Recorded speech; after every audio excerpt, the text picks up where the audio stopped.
Morning everyone, स्वागत है आपका डेली करंट अफेयर की क्लास में, जिसमें हम पिछले 24 घंटे के बेहतरीन करंट अफेयर्स पर डिस्कशन करते हैं, जो आपकी एग्जाम पॉइंट ऑफ व्यू से आपके लिए जो इम्पोर्टेंट होते हैं उन करंट अफेयर्स पे हम डिस्कशन करते हैं और अपनी क्लास में उन सारी चीज़ों के बारे में जानते हैं जो हमारे एग्जाम पॉइंट ऑफ व्यू से हमारे लिए महत्वपूर्ण खबरें हैं, न्यूज़ हैं। तो बेसिकली आज की जो करंट अफेयर क्लास है उसमें आपके सभी का स्वागत है। और आपके टीच मंत्रा के ऑनलाइन प्लेटफॉर्म में अगर आप अभी नए नए जुड़े हैं तो चैनल को जरूर सब्सक्राइब करें और वीडियो को तुरंत लाइक करें। जैसे आप डेली करंट अफेयर की क्लास हम अपलोड दे रहे हैं, हमारी जो टीम है वो आपके लिए डेली करंट अफेयर की क्लासेस ला रही है। सुपर टेट का सिलेबस आपका चल रहा है, उसमें करंट अफेयर आपके लिए इंपॉर्टेंट हो जाता है। ये आपकी क्लास किसी भी एग्जाम्स के रिस्पेक्टिव से बिल्कुल इंपॉर्टेंट है। कोई भी एग्जाम आपका हो जाए, सिविल सर्विसेज से लेके to any exam, one day exam हो, एसएससी हो, सिविल सर्विसेज यूपीएससी का हो, रेलवे का हो, ग्रुप डी का हो, एमटीएस का हो, टीचिंग एग्जाम हो, अगर करंट अफेयर कहीं भी आ रहा है आपकी क्लास ये इंपॉर्टेंट हो जाएगी। आप में यहाँ से एक दो क्वेश्चन जरूर आप सही सॉल्व कर पाएंगे। तो चलते हैं अपनी क्लास पे, पहले फोकस करते हैं। बाकी जिन लोगों ने वीडियो अभी तक लाइक नहीं किया है जरूर लाइक करें और कमेंट बॉक्स में फीडबैक देना ना भूलें। बाकी हम लोग डेली अपडेशन करते हैं आपके लिए। अब कम्युनिटी पे हम क्वेश्चन डालना भी शुरू करेंगे, जिसमें आपको डेली 4 से 5 से 10 क्वेश्चन हर सब्जेक्ट के आपको मिलना शुरू हो जाएंगे। अगले ये संडे से या फिर मंडे से ये प्रोसेस आपका स्टार्ट हो जाएगा, क्योंकि एज अ टीम हम लोग और लोगों को अपने साथ जोड़ रहे हैं। तो आपका जो आज का पहला क्वेश्चन है वो ये है कि किस राज्य केंद्र शासित प्रदेश ने औद्योगिक क्षेत्र में विदेशी निवेश को बढ़ावा देने की नीति को मंजूरी दी है। मतलब वो कौन सा राज्य है जिसने विदेशी निवेश को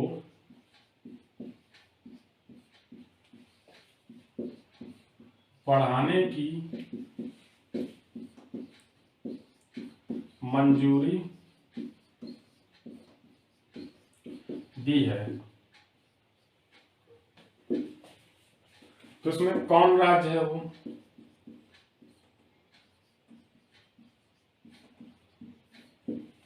तो इसमें आपका आंसर हो जाएगा जो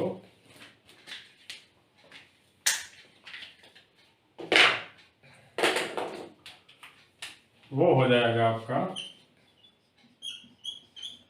जम्मू कश्मीर। इस टाइम जम्मू कश्मीर आपका यूपी है, केंद्र के सेंट्रल के अंडर में है। यहाँ के जो आपके उपराज्यपाल हैं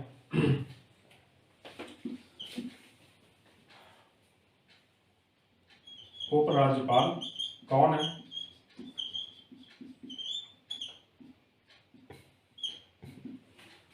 मनोज सिन्हा।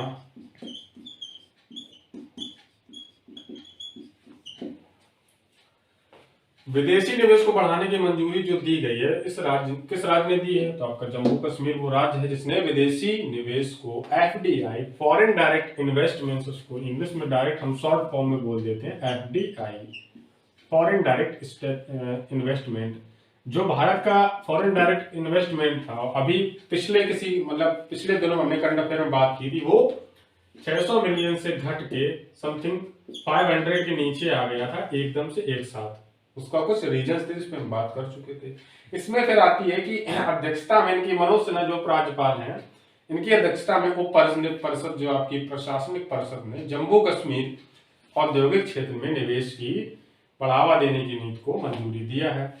और इनकी नई नीति का उद्देश्य न्यूनतम 51% विदेशी हिस्सेदारी को बढ़ावा देने का है, जिसके साथ 100 करोड़ रुपए के निवेश अधिक से निवेश की सुविधा प्रदान करने के लिए बोला गया है। मतलब कोई कंपनी आती है एफडीआई में तो 51% की हिस्सेदारी ले सकती है या फिर अधिकतम 100 करोड़ रुपए का इन्वेस्टमेंट जम्मू कश्मीर में कर सकती है।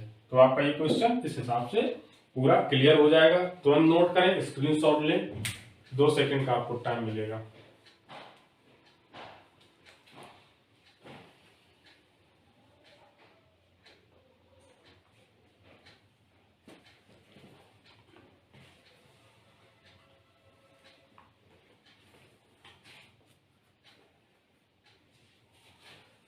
अगला क्वेश्चन आपका आ जाता है, पिछली क्लास में हमने बात की थी, कल की क्लास में ही बात की थी, जो आपकी कोविड-19 पे रिपोर्ट जारी की गई थी, जिस पर हमने बात कर ली थी, किसने जारी की थी?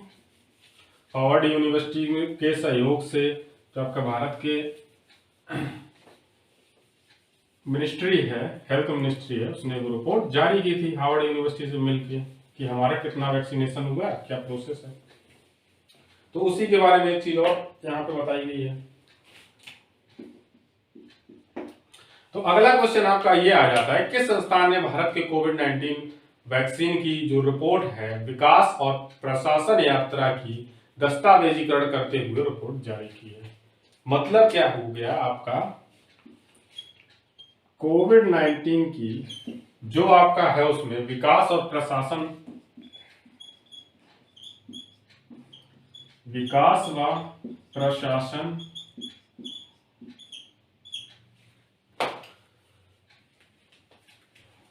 यात्रा,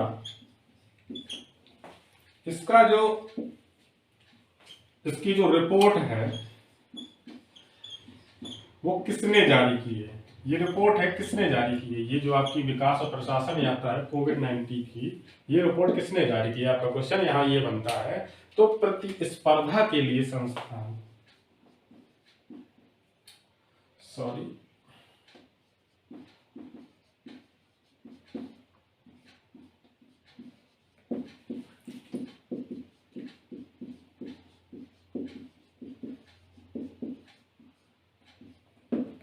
मतलब कंपटीशन फॉर इंस्टीट्यूशन, प्रतिस्पर्धा बोलते हैं ना, कंपटीशन फॉर इंस्टीट्यूशन।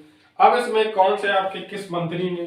तो केंद्रीय स्वास्थ्य एवं जो विकास मंत्रालय के हमारे मंत्री हैं वो है मनसुख मंडाविया, उन्होंने जारी की है रिपोर्ट और वो अध्यक्ष रहे हैं।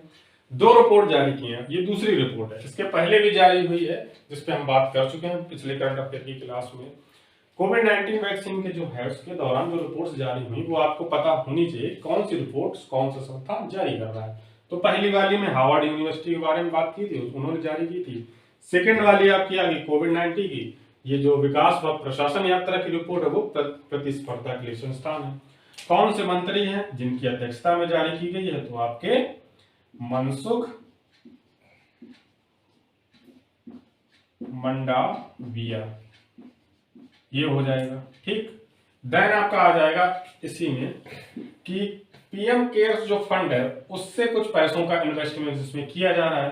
तो पीएम केयर्स के लगभग 100 करोड़ रुपीस का इसमें इस्तेमाल किया जा रहा है। इसके दौरान जो समर्थन और नैदानिक परीक्षणों के संस्थानों के लिए डोनेशन दिया जा रहा है कि आप अच्छा काम कर रहे हैं, आप रिपोर्ट जारी करें, हमारी चीजों को और अच्छा बनाए, बेहतर बनाए, क्योंकि ओमिक्रॉन जो आपका वेरिएंट है इस समय कोविड का, उसको कोविड का अंत माना जा रहा है, कोविड का खात्मा माना जा रहा है कि कोविड इसके बाद अब नहीं डेवलप होगा, आगे नहीं बढ़ेगा, आएगा बट उसकी जो वो खतरे की जो वो बोलते हैं, क्या बोला जाता है उसको, वो उसकी कम रहेगी, जो मतलब फैलने की जो तेजी है वो और कम हो जाएगी और व्यक्ति को कम नुकसान होगा, क्योंकि सभी को अब वैक्सीनेशन हो चुका है। वैक्सीनेशन की प्रोसेस में हम लगभग 70% के अब बिल्कुल 100% वैक्सीनेटेड हो चुके हैं इंडिया के सभी लोग, और वर्ल्ड में भी काफी वैक्सीनेशन हो चुका है। तो नोट करें, फिर अगले क्वेश्चन पे आते हैं तुरंत।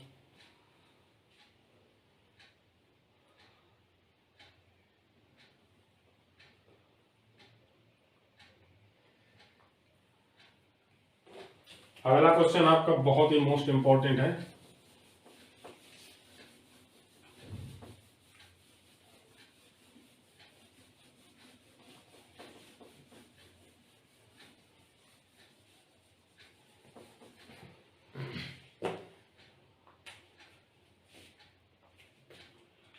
अगला आपका आ जाता है क्वेश्चन, हेल्थ स्टार रेटिंग, ये क्या है? तो हेल्थ स्टार रेटिंग है, ये कौन जारी करता है? किसने इसको जारी करने का जिम्मा उठाया है? किसने, वो कौन सा संस्थान इंडिया का जिसने ये जारी करने का जिम्मा उठाया है? तो पहले तो आपको पता होना चाहिए हेल्थ स्टार रेटिंग होती क्या है। जैसे चलो बात करते हैं, ये एक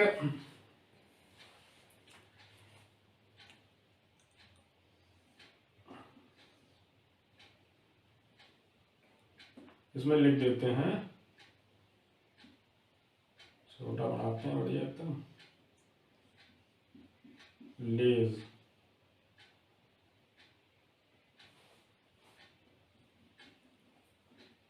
ये आपका एक चिप्स का पैकेट है, इसको हम मान लेते हैं कि चिप्स का पैकेट है आपका।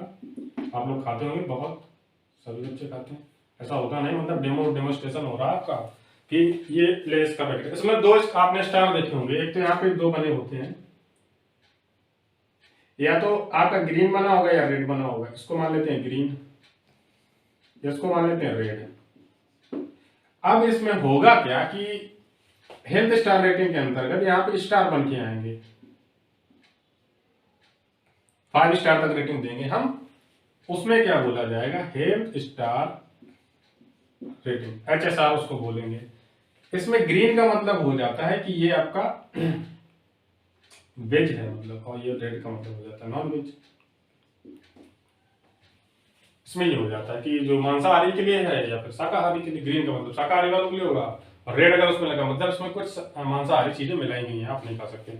अब HSR ने मतलब हेल्थ स्टार रेटिंग के अंतर्गत ये भी आप इसमें स्टार बन के आएंगे। उसमें इस हिसाब से आप अंदाजा लगा सकते हैं कि लेस के पैकेट पर अगर एक स्टार लगा, इसके लिए मतलब ये है इसका कि ये हमारी हेल्थ के लिए हानिकारक है, इसमें 1 स्टार रेटिंग दी गई। जैसा कि इलेक्ट्रिक चीजों में होता है, आपने इलेक्ट्रिक चीजों में देखा होगा कि ये कोई आपका प्रोडक्ट है, इलेक्ट्रिक प्रोडक्ट, माइक्रोवेव मान लेते हैं, ये आपका माइक्रोवेव है, ठीक है। इसकी रेटिंग है आपकी 5 स्टार तक।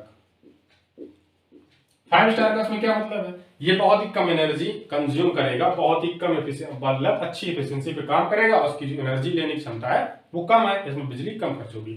सेम ही चीज यहाँ पे अप्लाई कर दी गई है।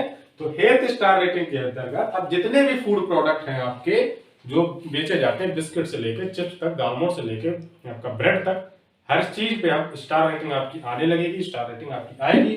तो उससे हम ये अंदाजा लगा पाएंगे कि हमारी हेल्थ के लिए ये चीज कितनी अच्छी है या हमारी हेल्थ के लिए चीज कितनी खराब है। तो इसको किसने जारी करने का काम किया है, कौन सी भारतीय संस्थान है, तो आपका है FSSAI, food safety and security authority of India, FSSAI।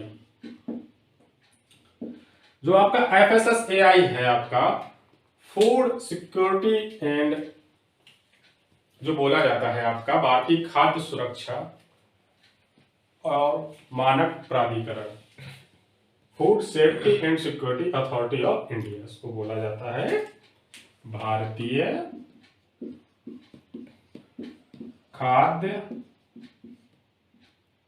और सुरक्षा प्राधिकरण। स्थापना कब हुई है, अगस्त 2011 में। हेडक्वार्टर कहाँ है, न्यू दिल्ली में। इस समय चेयरपर्सन कौन है, सीपी कौन है, मतलब जो अध्यक्ष हैं कौन है, एक महिला है, रीता टेनोतिया, तेवतिया भी बोल सकते हैं, टेनोतिया भी बोल सकते हैं। तो ये आपकी हो जाएंगी। तो जो आपका भारतीय खाद्य एवं सुरक्षा प्राधिकरण या और सुरक्षा प्राधिकरण भी आप बोल सकते हैं, मानक प्राधिकरण भी बोलते हैं इसमें। तो इसने हेल्थ स्टार 5 स्टार जो रेटिंग है उसको जारी किया है। बहुत ही मोस्ट इंपॉर्टेंट आपका क्वेश्चन है, क्योंकि डायरेक्ट आपका एग्जाम्स में ये आएगा, इसी टाइप से पूछ दिया जाएगा। हेल्थ स्टार रेटिंग किसने जारी की है, तो FSSAI ने, या फिर घुमा के पूछ लेगा FSSAI ने कौन सी ऐसी नई योजना जारी की है जिससे हम अब उनको फूड प्रोडक्ट्स पे देख पाएंगे। तो भारतीय खाद्य सुरक्षा प्राधिकरण ने आपका हेल्थ स्टार रेटिंग जारी किया है। स्थापना कब हुई है, अगस्त 2011 में। हेडक्वार्टर कहाँ है, न्यू दिल्ली में। सीपी कौन है, चेयरपर्सन कौन है, रीता तेवतिया। जल्दी से नोट करें, अगला क्वेश्चन आते हैं फिर।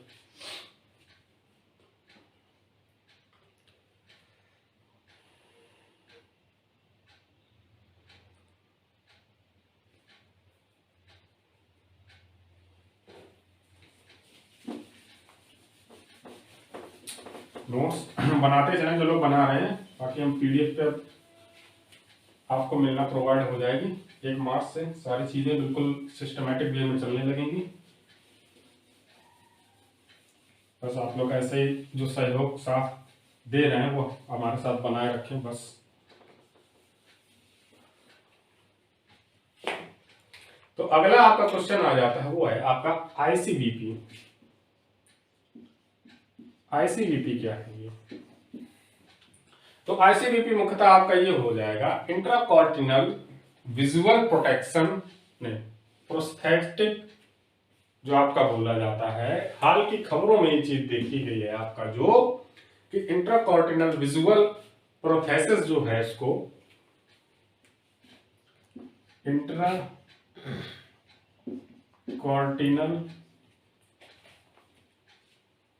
विजुअल प्रोथेसिस, इसका मतलब क्या है? इंपॉर्टेंट क्वेश्चन है आपका ये। इसका मतलब ये है कि जो आपका इसमें है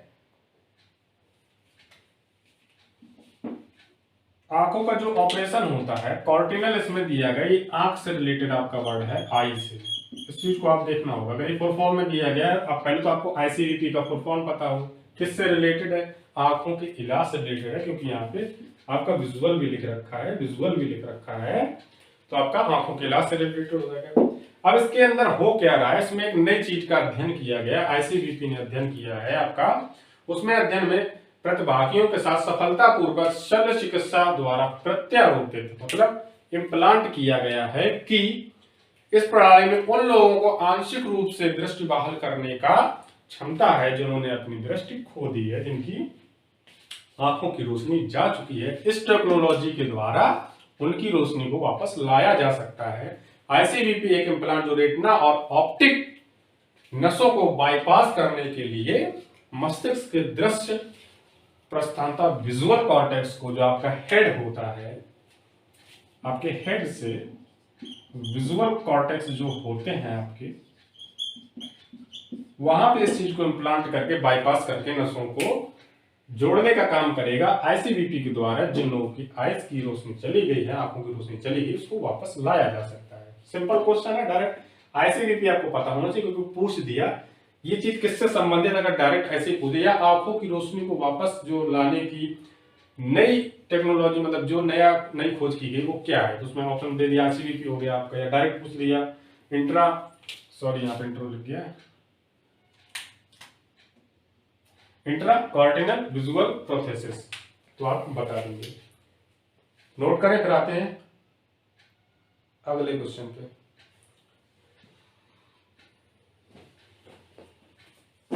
लास्ट क्वेश्चन है आपका, अगला वाला।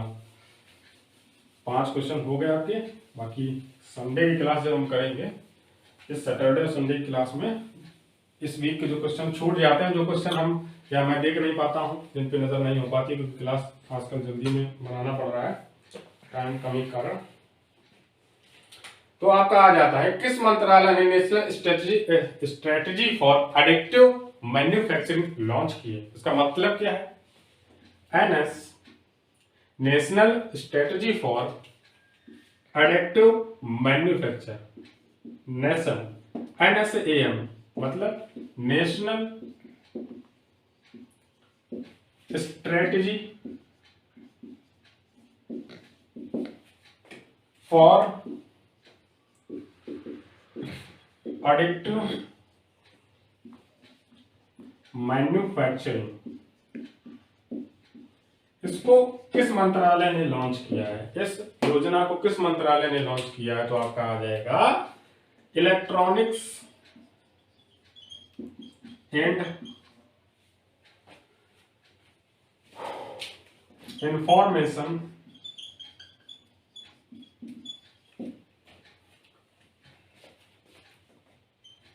मिनिस्ट्री।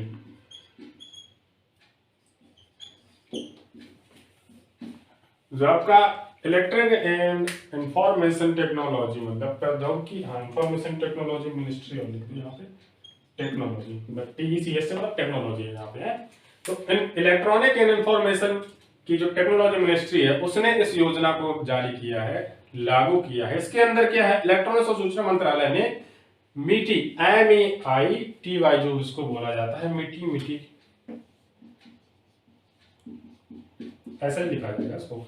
मिटी बोला जाता है। National strategy for addictive manufacturing जारी की है। इस रणनीति के अनुसार जो चीजें हैं वो क्या है, भारत का लक्ष्य अगले 3 वर्षों में, इंडिया का टारगेट है वो नेक्स्ट 3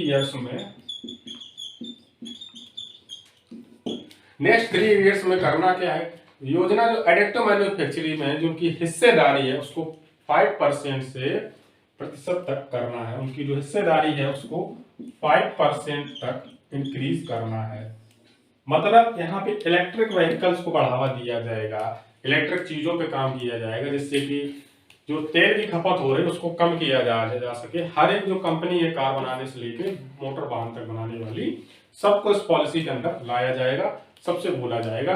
3D प्रिंटिंग या एडिक्टिव मैन्युफैक्चरिंग हो जाएगा। आपको वस्तुओं को प्रोटोटाइप या वर्किंग मॉडल बनाने के लिए कंप्यूटर एडेड डिजाइनिंग का उपयोग करती हूँ। इसमें मतलब 3D प्रिंटिंग आपका सब कुछ चीज आ जाता है, एवरीथिंग इंक्लूडिंग इन दिस। तो नेशनल आपका क्या है, national strategy for addictive manufacturing किस मंत्रालय ने जारी की है, इलेक्ट्रॉनिक एंड इंफॉर्मेशन मिनिस्ट्री। तो आप में लिखते हैं इलेक्ट्रॉनिक्स एवं सूचना प्रौद्योगिकी मंत्रालय। इलेक्ट्रॉनिक्स को इलेक्ट्रॉनिक्स ही बोलेंगे, इंफॉर्मेशन को सूचना टेक्नोलॉजी प्रौद्योगिकी मंत्रालय। किसके अंतर्गत काम कर रहे हैं, मिट्टी के अंतर्गत काम कर रहे हैं। इस मिट्टी को मिट्टी ही बोला जाता है। और नेक्स्ट 3 इयर्स में टारगेट क्या है, 5% तक इस चीज को बढ़ावा देना है, 5% तक इसकी जो उत्पादन क्षमता है उसको बढ़ाना है। तो आपके आज के जो करंट अफेयर थे मैंने पूरे करवा दिए हैं। ऐसे ही बेहतर क्लासेस के लिए हमारे चैनल को जरूर सब्सक्राइब करें और हमारे साथ ऐसे ही जुड़े रहें। आपके लिए 1 मार्च से हम सारी चीजों को एकदम सिस्टमैटिक वे में लाने की कोशिश कर रहे हैं, जिस प्रोसेस की वजह से हम काफी बिजी होने के कारण आपकी कुछ क्लासेस का शेड्यूल अभी कंफर्म नहीं हो पा रहा, कंफर्म नहीं है। कल आपके अनुज सर की आज जब आप ये क्लास देख रहे हैं तो इसका मतलब आज आप सुबह ये क्लास देखेंगे तो शाम को आपको अनुज सर की फिजिक्स की क्लास आपको देखने को मिलेगी। सर ने काफी टाइम निकाला है अपने बिजी शेड्यूल से, कुछ उनके व्यक्तिगत कामों की वजह से वो नहीं आ पा रहे थे, बट वो कोशिश है कि 3 या 4 तारीख के बाद वो रेगुलर हो जाएंगे, आपके रेगुलर क्लासेस फिजिक्स की आना स्टार्ट हो जाएंगी।